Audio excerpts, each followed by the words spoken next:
Welcome to the panel, guys. We're excited to have everybody here. I think the panel with the longest name today, nurturing different types of customers across their life cycle. As Matt said, I'm Dan Murphy. I'm the Group Account Director at Vigorate Digital Solutions. We have the privilege of being one of the premier Canadian Salesforce Marketing Cloud partners, and actually just recently are the only company to have achieved Gold Partner certification for a company that's focused solely on the Marketing Cloud. So as such, I have the unique privilege of working with some incredible clients, some of whom are joining today. I don't think I'm off base to say some of the brightest minds in CRM here across a number of different verticals. So the idea is that today we're going to focus on what each of them has found to be most effective in nurturing their leads and customer base from a lifecycle journey perspective. And each perspective should be unique as we're talking about some B2C and B2B direct customer nurture, some prospect B2C nurture, as well as nurture in the case of autoTRADER where they don't have a direct line, direct visual to the end purchase, which is driving traffic to a dealer to purchase a vehicle. So I think hopefully those three contexts mean that through this discussion, everybody that's here today has something to offer that will be relevant to everybody that's in attendance. So as mentioned, we're joined by Lilian Lau. She's the VP of Marketing for autoTRADER, by Wilma Curammeng, who's the Senior Manager of Marketing Journeys at Rogers, and by Ryan Moss, who's the Marketing Cloud Manager at Moneris. So as we're getting started, before we dive in to the questions, we'll spend our first 30 minutes or so having some discussion, and then we'll save the last 10 minutes. We'll be able to take some of your questions. So as they come up, feel free to ask them, and then we'll go through and make sure that we get those answered. But before we start, maybe we'll hand it to Lilian to start off, then Wilma and Ryan can wrap up. But tell us a little bit about what you do, how long you've been doing it, and maybe a fun fact about yourself. Yeah, I guess I'll start as you mentioned. So as Dan, you said, I'm the VP of Marketing at autoTRADER. So I lead the consumer marketing at autoTRADER, including both traditional marketing, digital marketing, and all the CRM marketing as well. I've been at autoTRADER for 2.5 years. Prior to that, I was at Rogers, so I know Wilma. And prior to that, I was at the shopping channel, where I also knew Wilma. But I have been in this space now for about 5 to 7 years or so, but involved with digital for the past 10 years. You mentioned an interesting fun fact, Dan, I think, about ourselves. Yes. Well, okay. I mean, interesting was your add on it, but interesting would be good. I will add interesting. So my thing is that I love going to the Winter Olympics. So I went to the 2010 Olympics, went to 2014 Olympics, and then went to 2018 Olympics.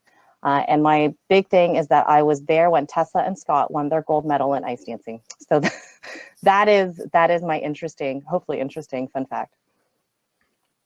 I like it. Thanks. Wilma. Hi, everyone. I'm Wilma Curammeng. As Dan mentioned, I'm the Senior Manager on the Marketing Journeys team at Rogers. So our team is very centered and focused on building the right customer experience, looking at all the different marketing touch points along the journey, and picking out and building capabilities of how do we best reach out to these customers and bringing in new data pipelines, really to help drive conversion. So been in this space or in and around email for about 3 years, but similar to Lilian, I've been in and around the digital and email marketing space in various capacities, probably over the last 9 years, being in retail, the retail industry before coming over to Rogers.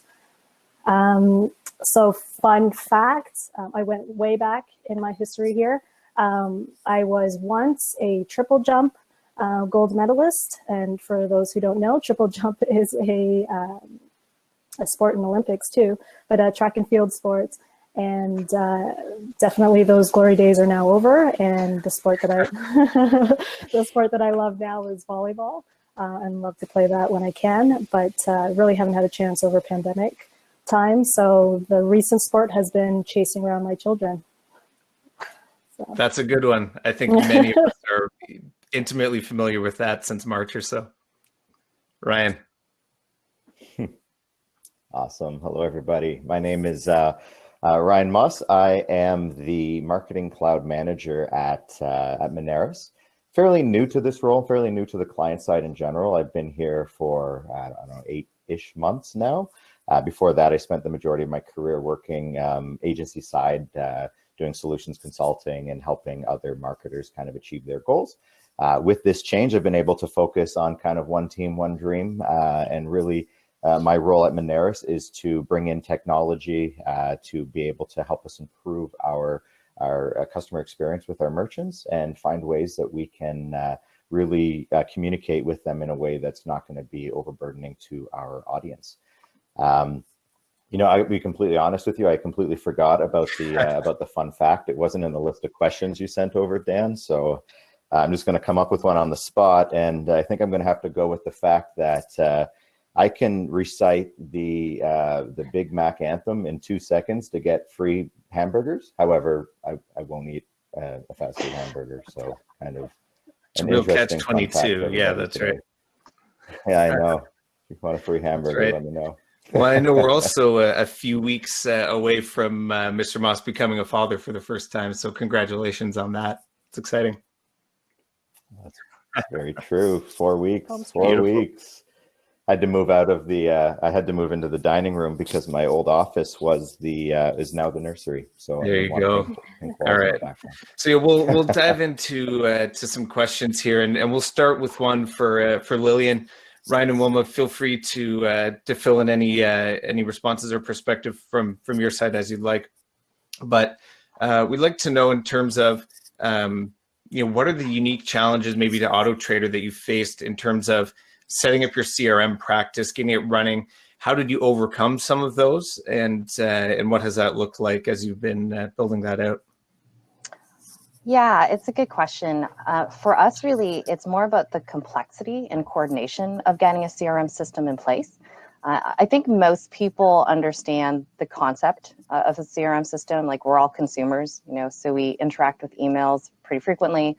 But really, our challenge is just coordinating across IT and marketing. And for us, it was finding somebody who understands marketing well enough that is also savvy enough to be able to document and speak, as I say, IT speak. So, being able to create requirements, interact with IT, helping prioritize, that was really the biggest challenge that we had.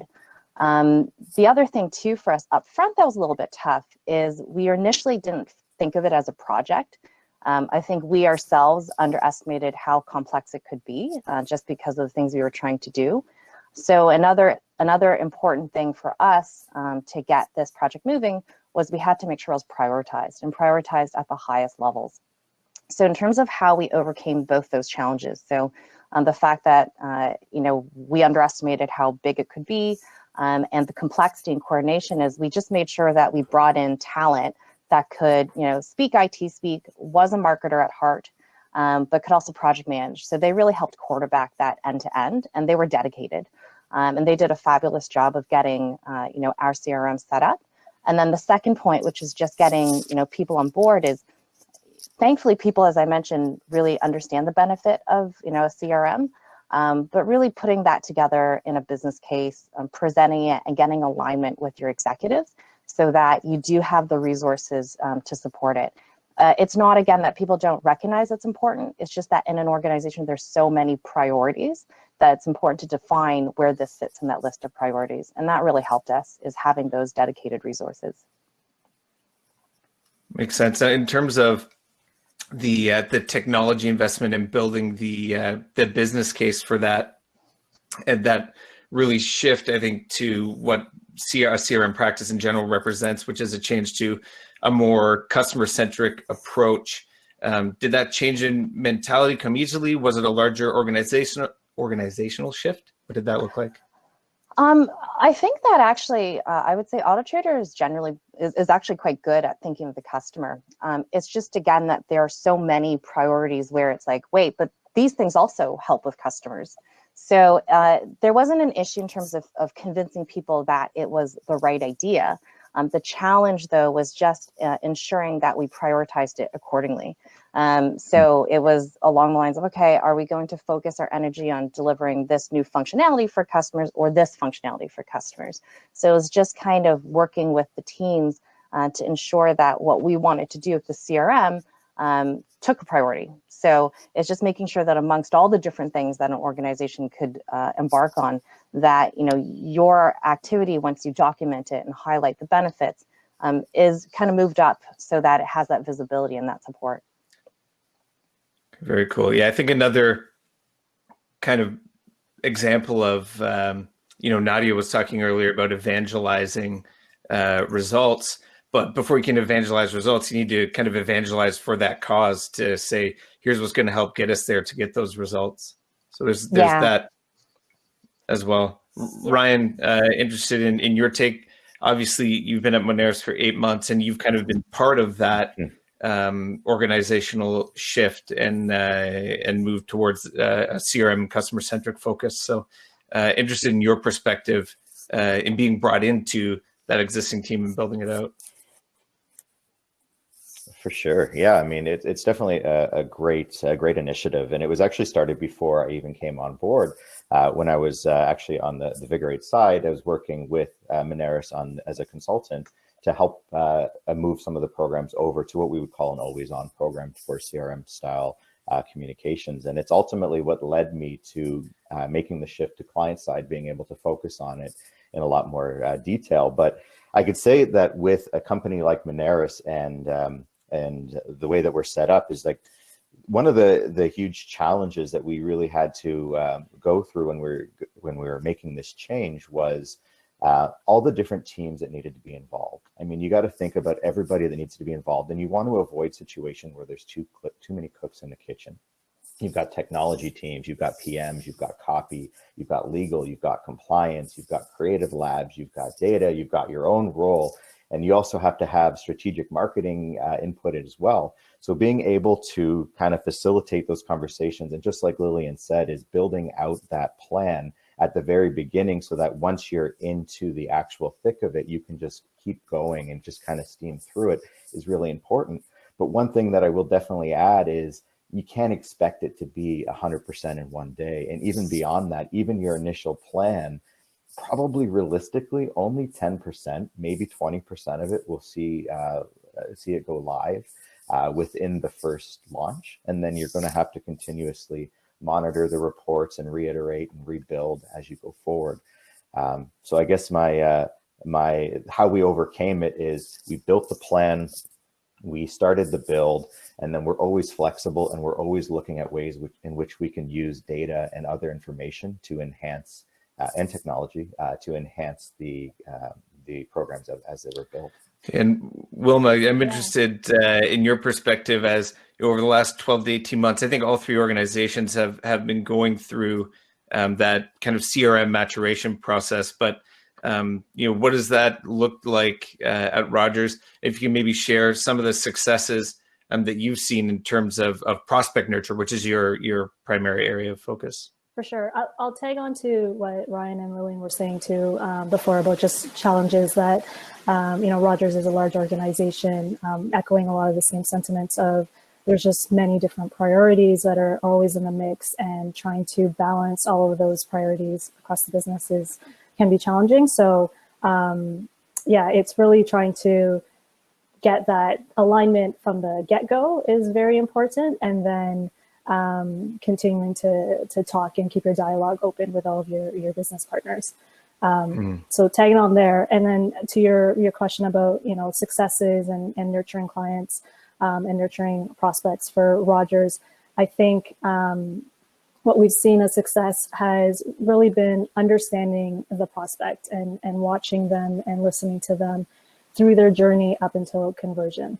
So it's looking at, what experience did they have prior to us sending out an email touch point, for example, and then coming back to them with something relevant and made sense based on their behaviors. So, we can look at retail industry, again, from some of my previous background. Sport Check, for example, just hit me up with a bunch of digital ads because I was on their website searching around for some shoes, and based on that activity on the website, I'm getting served up digital ads or emails. And I think it's that type of model that we've seen success with at Rogers, where you're listening to your customer, you're watching kind of their footprints along the way, and then picking up on that, and then coming up with relevant content to come back to them with an email campaign. That's a great point. I know specifically for a lot of us, some of the challenges kind of reside in getting that data to a point where it is usable and you have those different touch points being tracked, whether that's across channels, online, offline, and how that all comes together. I'm going a little bit off the board, but did any of the three of you have anything specific to talk to around that process, what that has looked like for organizations of different sizes and trying to unify that data and get access to it for marketing purposes? I can respond to that, Dan. Ultimately, it's actually one of our primary focuses right now. And we're beginning to see an influx of technology that's allowing us to make it a lot easier. And it's something we're going through right now with looking at orchestration software to merge online and offline data and then use that to enhance our CRM model so that we can have more information and move away from batch and blast. I'm not one of the people who thinks that there's no place in this world for that mentality. However, the more we can use data from various sources in an orchestration software to understand behaviors of individuals and communicate with them with timely, relevant, it's a cliche, we all know, but communications based on what's relevant to them is going to be one of our main focuses and something that we're actually starting to kind of push forward with in the coming weeks. Awesome. So Lilian, I'm going to call you up next for our next question, but and maybe even building off of what Ryan was talking about around that unified data structure, how do you use that to then utilize to the proper channels? And for you, as you're overseeing obviously all of the marketing function at autoTRADER, what channels are driving the highest ROI for you in some of those cross-channel scenarios? Yeah, I think what Ryan's highlighting applies to us as well. In terms of ROI, and I'll take a step back to answer your question, then talk about how the data falls into that. It is pretty complex because, if you look at ROI in the traditional sense, and you're looking at like last touch attribution from a marketing perspective, at any company I've worked at, if you look at just that piece and you're focused on conversion, then marketing channels that really do well in that tend to show up as highest ROI. So that's usually, paid search, any remarketing, email. But when we really think about ROI, it really depends on what you're trying to drive or trying to achieve. So, are you trying to actually grow brand awareness? Brand awareness ROI doesn't necessarily lead to conversion. Are you trying to drive consideration of your product? Again, that's not necessarily going to drive the conversion. And then, if you're looking at just, driving conversion, that's obviously easiest to measure. But going back to, looking at data and putting those all holistically, I think when you think about ROI nowadays, it's all about ensuring that your marketing channels operate together, in harmony. So it's ensuring that, the data that you're getting in one place, you're sharing somewhere else, so that the information you get from a brand awareness perspective, you're able to then, share it to nurture customers into the conversion space. So, when I think about what we're doing at autoTRADER, for us, it's about taking information when somebody signals it. So for instance, if I look at just CRM, we might know that somebody's interested in an SUV, but we don't know which specific SUV because they've actually, saved a particular search. So then it's taking that information, building audiences and then finding channels where we can share that, whether that's, back through an email that has an article specific to, top 10 SUVs, or looking at digital marketing and in a social feed, sharing them similar article. And then as they get further in their search and now they've chosen their SUV, we share with them those specific models that they're interested in. So that's kind of how we look at our data, is what can we share across our different channels so that we can get the most efficient ROI and not look at each channel in silo, because I think that's a trap. and you start to ignore, the role that each channel plays in the funnel. And you might discount, those early assist of channels that started in the awareness funnel, but didn't necessarily have as much of a role to play when it came to the actual conversion. Great. Yeah. So really understanding based on the data where a potential customer is in their life cycle, and then what tactics can be best applied at each of those positions. Also understanding wherever they're interacting, we want to make sure that the offers and the content that we're providing to them fit into that that overall experience. Yeah, absolutely. And I think, part of it is looking at signals for what customers, indicate they're doing, and then just asking customers as well. One powerful tool that we found is just surveying. So even using emails to just ask customers like, hey, are you looking for a car still? Are you not looking for a car? And recognizing whether or not somebody's truly in the market, if somebody just bought a car, if they're just interested in content, but not being afraid to ask, because oddly enough, customers want you to know, so that they get the most value from you as well. Absolutely. Yeah, I think that's an important point. It's okay to ask. And I think in general, customers know that we're collecting information about them. And the biggest thing is that we reciprocate. So there needs to be a value exchange there where if they're trusting us with their data and they're sharing information with us, provide a value back that they're able to see.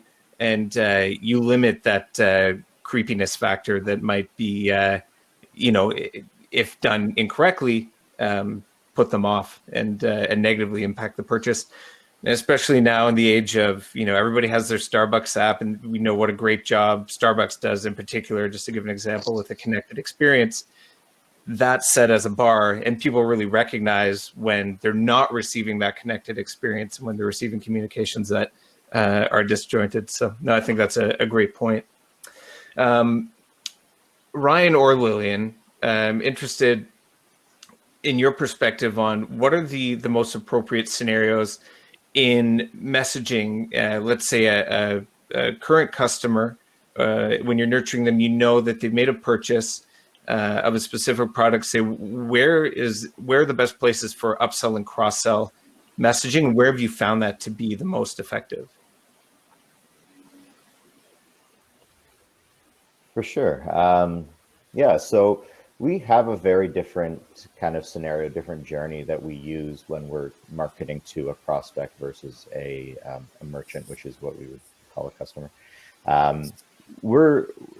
Moneris is a leader in the space of payment solutions, and if anybody's not familiar with kind of some of the complexities that can be in payments, by all means, feel free to have a look, and I'd be happy to kind of go in. But it's not as easy as really just having the capability to accept payments. There's so many features and capabilities and different profiles of an individual organization who would benefit from one over another. So for example, there's online merchants who are obviously not going to need PIN pads or anything like that. Then you're going to have your in-store who might need a little bit more, including the ability for POS and everything else. So really what we've done to make sure that we're nurturing our prospects and customers differently is we have different technologies that are really geared towards the capabilities and the needs of each platform. So we use a B2B automation platform for prospects, and we use a marketing platform for merchants. And like I was discussing earlier, this is where that data model kind of comes in, and we're able to kind of build out personas and profiles based on the different offerings that we have and who would most benefit from the capabilities we have. So if we start looking at things that we offer to our merchants, such as gift cards, for example, it's really a niche product that's only going to be utilized by certain brands. No one's going to gift a gift card to an auto body repair shop because well, it's not as much fun as, say, a bar or a restaurant. So really what we've done is we've mapped out what the customer journey looks like for both a merchant and a prospect. And then we decide which products are going to be eligible or which solutions will be eligible for an individual type of customer or segment. And then we have always on communications that are identifying these attributes and then communicating to them in various channels using social, using email, as well as using our sales team to reach out directly as well. So kind of bringing it all together into a concise marketing and sales communication that is personalized based on the offering that we have. Okay, Ryan, can you talk a little bit? You were mentioning the orchestration arm earlier, and you know, having the data consolidation to be able to deliver against that. What does some of that orchestration look like when you're bringing in a sales team and connecting that to a marketing journey? You know, oftentimes those can operate in silo. Yeah, so recently we've actually reorganized the way that our company operates, where we used to have a chief sales and chief marketing, and now the two roles, the line between them has kind of been combined to bring it all together. And one of the things that we're doing to make sure that our merchant experience is the same way, is just as effective, is we're using orchestration software to collect data from all of our sources. We have obviously our CRM, we have our B2B automation platform, we have our marketing technology, we have obviously our website, Google Analytics 360. We have several other sources, including merchant data, where we want to start bringing in some of the data that we'd use for personalization and targeting, and kind of build a profile that spans channels, so we can start a conversation in one channel and finish it on another channel, or perhaps build out profiles for an individual. But also taking it one step further, we also integrate it into our merchant experience platform, because we don't want to be communicating to people who perhaps have recently had a negative experience.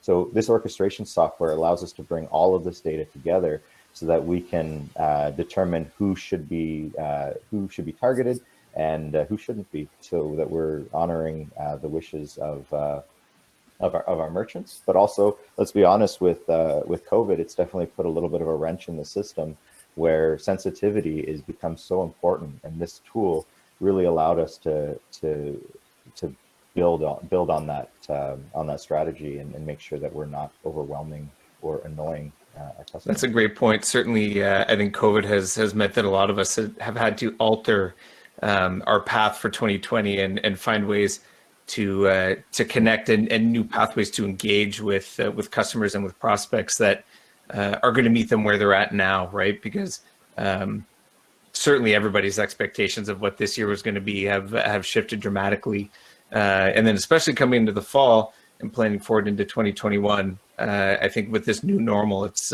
important to take that into consideration. Wilma, I'm interested in terms of let's look at the last 12 to 18 months that have been pretty transformational within your group at Rogers. I'm interested in what you've learned about journey marketing in general, building out customer nurture strategies that's helped you to connect with and ultimately convert prospects from a variety of different lead sources. For sure. I would say that one of the key things that we've learned about journey marketing is it's really that end-to-end full experience. I would say some of my previous experience, I would just assess customers are, we have a Mother's Day campaign, let's send that out. We have a back to school campaign, let's send that out. And it's very isolated moments. Whereas if you look at it from a journey, you're stringing it all together. Here's customer mindset, here are the actions they're taking, here's what they're telling us and their signals, and then you're able to properly reach out to them based on what they're telling you.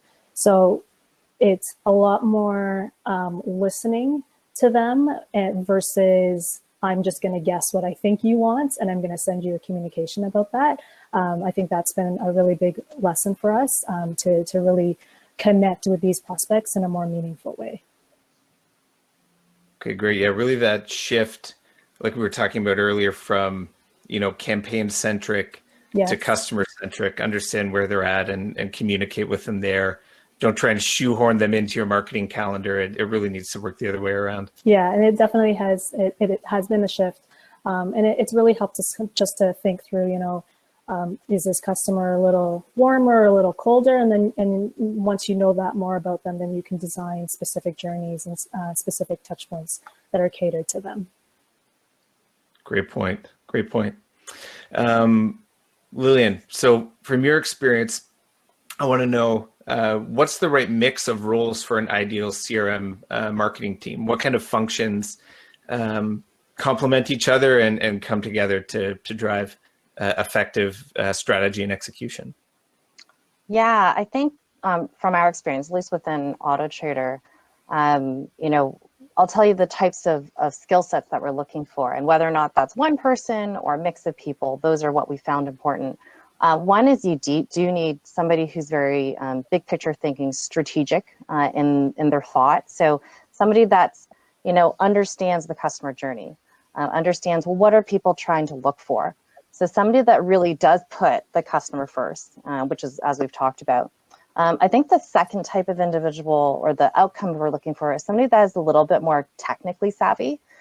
So, using platforms like Salesforce Marketing Cloud or any other platforms, having that person that I would say is an expert user, so that can take the vision of what somebody's defining as the right journey and then putting that and developing that so it's ready to go.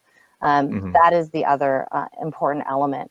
And then I think the last piece to that is also somebody that can bridge the gap between what we do in CRM and what we do in the other areas of marketing as well. So reducing those silos so that, whatever we're doing from an email perspective, we're sharing that information in, our digital marketing activities, our traditional marketing activities, and vice versa. So, those are the three skill sets that we look for, and whether that's in one person, great. I haven't generally found that to be the case, between somebody that might be a little bit more technically savvy versus somebody that, is more strategy focused and has a bit more of that experience. But those are the three things: somebody that can think about the customer, somebody that can technically build and work within a CRM platform, and then the third is somebody that can help bridge the gap between what we do from an email perspective and everywhere else. That's a great point. And I think those three things, to your point, can exist in a small unit of 3 people. It can be a team of 10 people. Yeah. It depends on the scale of your organization, but those 3 skill sets are certainly important. So we have 10 minutes left. We want to do a little bit of Q&A, but before we do, if we just quickly go around the table and everyone can give what would be one piece of advice that you would give to marketers who have still not implemented these types of programs, who have a desire, maybe there's some organizational challenges, silos, and bigger things that need to happen, but where would you say is the best place to start? Just give us a quick perspective on that.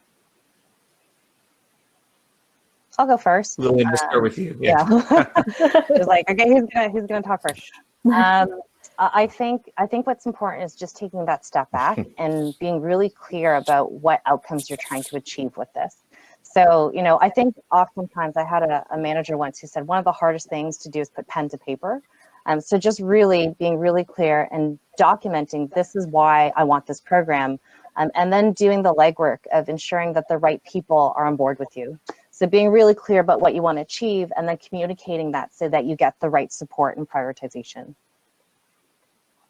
That's great. Ryan?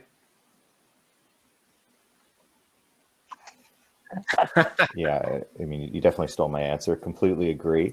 I think I'll just kind of I'll continue with that point. Is after the kind of the orchestration point is really making sure that you have that plan before kind of communicating too much. You know what I mean? Like have an idea of what you want to build and what you want to achieve.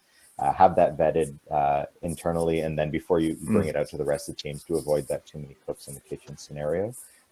Just kind of go from there and be flexible. If you're not flexible, Wilma. You're going to be very I'll take a slightly different spin. I would say I'll build off of what Lily and Ryan said. Of after you've had that plan and you've gotten your alignment. I think one key thing that I found that I wish I knew before my career is data is so important, and everything revolves around data.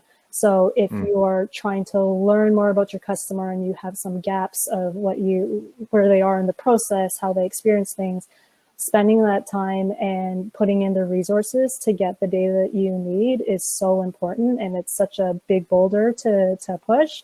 But once you're able to do that, you'll learn so much about your customer, and you'll be able to get marketing campaigns out the door so quickly. Great point. Yeah, data is the straw that stirs the drink when it comes to CRM marketing, I think.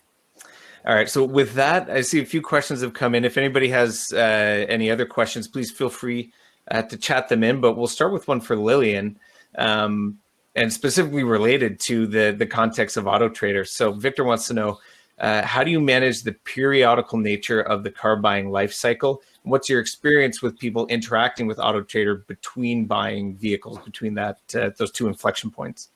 Yeah, if I take a step back in terms of the customer themselves, so we've done a lot of research to understand the customer journey. On average, it's about 2.5 months from the time somebody seriously decides to buy a car, how long it will take. So it is a long journey. And then, I think, Victor, to your point, there's probably about 3 to 4 years where they're not actively looking to purchase a car. So this goes back to what I think Wilma was saying. We really let the customer define what they want to hear from us. So what we do is, when customers start signaling they're interested, and we do that on our site by allowing customers to save their search and allowing customers to watch specific cars. Generally, that highlights to us that they're in market. And then what we also do once we have that information is we don't follow them. It sounds creepy, but we ask them follow-up questions. So when they do first sign up to our emails, a safe search or a price alert, we want to know, like, are you truly in market or are you just looking for cars? Which is fine too. If you're just looking at cars and you like looking at cars, we'll send you content tied to cars. One thing about autoTRADER too that we found is we actually tend to happen earlier in the car buying process. So when we've asked consumers, what are all the resources that you use when you shop for a car, marketplaces like autoTRADER tend to start earlier because of the fact that we have all the cars in one place. It's easier to shop and compare all at once. And as customers, go through that process, we follow their engagement with our site. It gets to a point, though, where we don't hear from them anymore. And that might be a good thing. They might have bought their car. And it's hard for us to know that because we, as a marketplace, facilitate interactions. So we essentially pass that lead, whether it's to another consumer, so private to private sale, or to a dealership. And so for us, we kind of lose a bit of that visibility. And that's where asking customers is important to us. So when we see that somebody hasn't interacted with us for a while, we'll actually send them an email that asks, let us know what's going on because we want to have relevant content. And we'll find out from them, have they recently bought a car? Are they still in market to buy a car? Are they just shopping? And then what we're doing with that information is we put them into a journey where we keep them warm for the next 3 to 4 years. And this is where I think testing is important, ensuring that as we send out those emails about content, car maintenance tips, are they maybe in 3 years starting to look for a car? So testing and asking customers and just letting them define what they want to hear from us is how we're looking at managing that long car buying cycle. I think an important thing to note as well with the autoTRADER context is that we talked about the data side and then the orchestration side and how do you determine what tactics you're using at what point in the customer life cycle. But none of that happens without that third pillar, which is content. And autoTRADER is very fortunate to have a ton of great content, right? You have journalists writing reviews on vehicles and seasonal articles. And so there's this great resource that exists, which a lot of other organizations really have to overcome and get over that hump of having the content. So we can have data to create segments and understand who these people are. But if we don't have different content to offer them, then it really stops there. And all we can do is see how different segments interact with the same content. That's actually a great point, Dan, because I think I take it for granted that autoTRADER does have all this great content because I've worked in organizations where it was challenging to have the right content, whereas we actually realized that was an important differentiator for autoTRADER, and we invested in an editorial and content team many years ago. So we have content specific to cars, car news, but also just, consumer news. So, tips on how to buy your car, tips on how to, find a used car, or how to facilitate your car buying journey. And then we have car maintenance tips, changing your car battery, winter tires, saving on gas. And I take it for granted sometimes that we have all this, but that's what makes it easier for us to stay engaged with consumers when they may not be actively looking for a car anymore. Awesome. Ryan, Robert wants to know, do you use progressive profiling techniques? And if so, how are you employing that? And also for Ryan, specifically to the point you were making earlier, what tool are you using for some of that orchestration?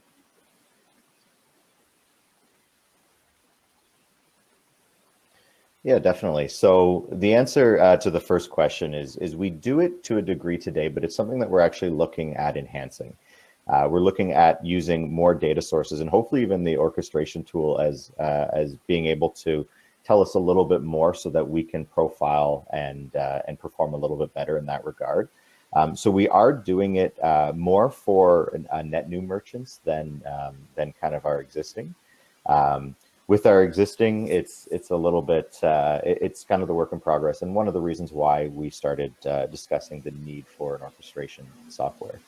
The orchestration software that we ended up going with is Salesforce's new interaction studio, powered by Evergage. We're still in the pretty early stages of it. We're going to continue to enhance it and grow, but so far it's allowed us to keep kind of all of our technology very well integrated, and making it a lot easier for us to kind of communicate to our audience using different channels on different platforms, even since we have. Fantastic. All right, so the final question we have, I know we have about a minute left here, and I'll throw it out there to anybody who has a response. So having different types of customers, and obviously there's lots of different data that we can use to segment and create groups. When you're looking at age specifically, have you found any channels are more effective than others with older or younger demographics?